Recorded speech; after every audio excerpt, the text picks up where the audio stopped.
What's up everyone, this is Max Tech Toy Box here, getting ready to do a video unboxing of the Fitbit Versa.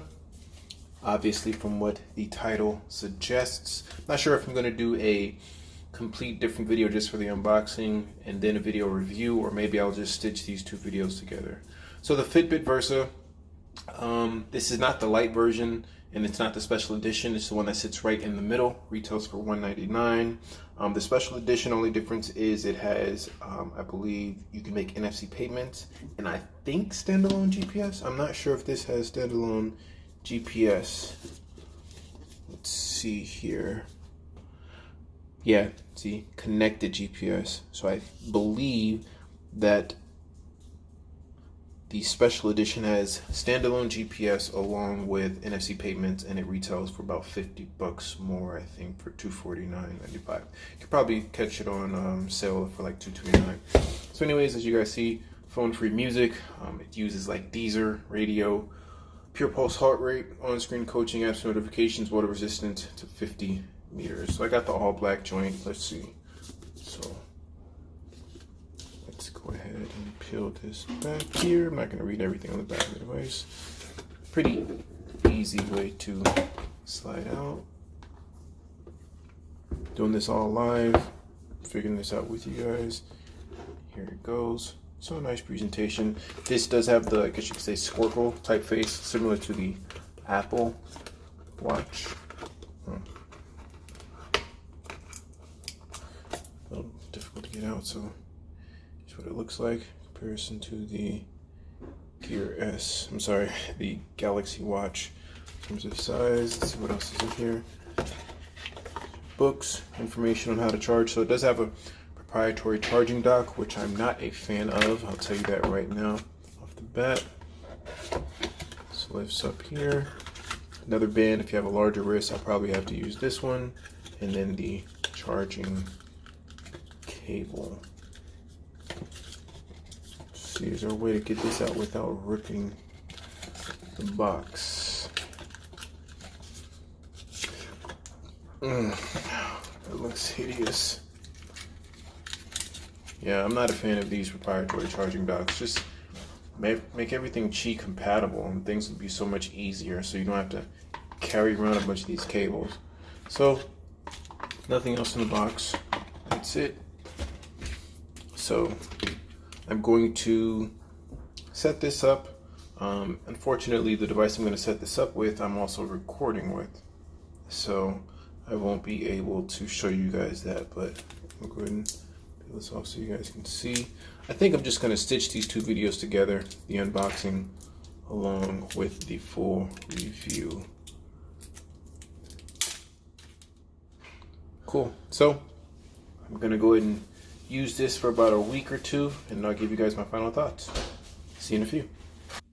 And we are back. So I've been using this for the past 4 or 5 days. I'm going to give you guys my review and final thoughts on the Fitbit Versa.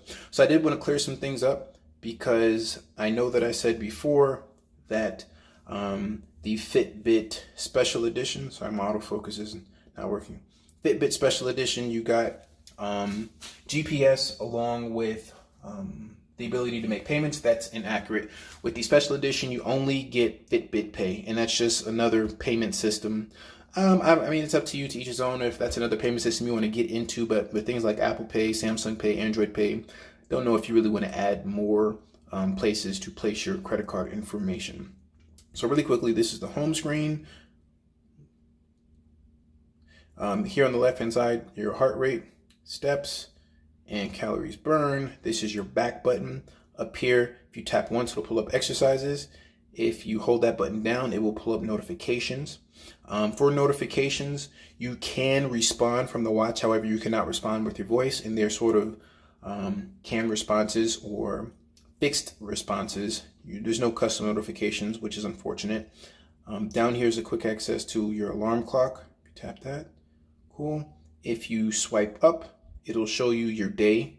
So here it'll show you your battery percentage when you do that, how many minutes you are active, miles you walk, steps, floors, calories burned, how many hours you are active, your current heart rate, what your resting is or for the day, the lowest, sleep, how many days you're active for the week, things like that. So a pretty well aggregated place, just to show you how active you've been. And I like that. No knocks against that whatsoever.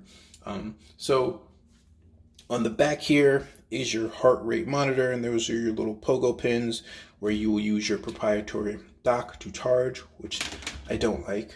And then really quickly, I'll just go ahead and show you guys what the application looks like. So this is the home screen of the application. Again, sort of shows the same sort of information that we just saw on the watch. So cool. If you have a Fitbit weight or scale rather, it'll automatically update to that, or you can input it manually, so that's fine. Also, it does sync with MyFitnessPal, so your calories that you eat can also show up on here.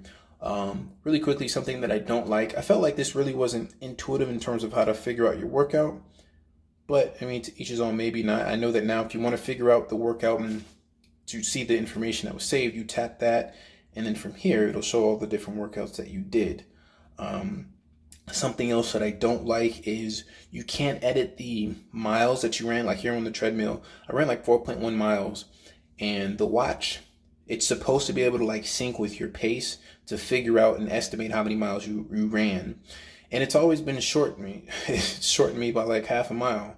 I should be able to go in here and edit that, but I can't, which is unfortunate. And it's a little big-headed to say, oh, this is going to be more accurate than if you went in there and you put the information yourself. So I don't like that either. So yeah, but this is where it aggregates all your workouts of the week, so you can see all that information. Breaks it down by, if you did more of a fat burn exercise versus if you did, more cardio here, like you see there, things like that. So cool, no knocks against that. Something I don't like also is up here, it shows the battery, but it doesn't show the percentage. It just says medium. I don't like that. The only time that you'll ever be able to see the battery percentage is if you go to the watch and you swipe up, and there's the only time you'll see the battery percentage. I think that should be something that's more front facing. I don't know, personally, that's just my opinion. Let's see. Something else that I did not like about the watch. Well, I guess I'll go over things that I liked at first. So even though the battery doesn't pop up the way that I feel like it should, it does have decent battery life. You get about 4 days. I basically charged this one time on Sunday, and I got about 4 days with me working out every single day. Working out maybe about an hour total consistently every day. So not bad battery life. Let's see, something else that I liked. It is lightweight, and it is a pretty good fitness tracker. The heart rate monitor is fairly consistent and precise. I did compare it against a chest strap monitor, and it was within a few minutes. Also, on the treadmill in my gyms, you can use hand placement to find out what your heart rate is. And again, this was within a couple of beats per minute, so no knocks there.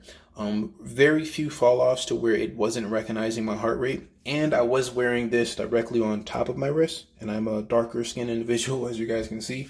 And generally, optical based heart rate monitors tend to struggle with darker pigment skin. This one did really good, so I'm impressed with what they're doing here with their heart rate monitor. So that's good. So like I said, as a fitness tracker, I enjoyed it. No knocks against it there. It feels lightweight. Barely can even tell that it's on your wrist. No problems. Even for HIIT, high intensity interval training and strength training, still pretty good. Normal running and things like that, usually optical based heart rate monitors are fairly accurate with those, but like I said, for HIIT and strength training, this was also pretty accurate. So for somebody that works out a lot in the gym, it's a pretty good fitness tracker. No errant floors climbed like I get all the time with my Samsung Galaxy Watch. This was, like I said, precise and concise with that. And that's really about everything that I liked. So things that I didn't like is, even though it's lightweight, it feels really cheap. Like from afar looking at it, it looks decent, I guess, with the all black that I have here, but it feels like a toy. It does not feel like a $200 device.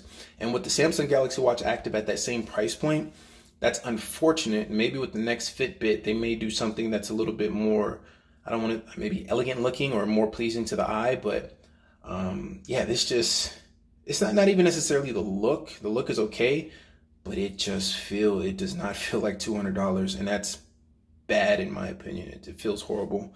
And the straps themselves, really difficult to get off here. You will not be changing these out, I promise you. And once you actually put it on your wrist, it just feels like cheap plastic, man, which is very, very unfortunate. So I don't like the feel of that.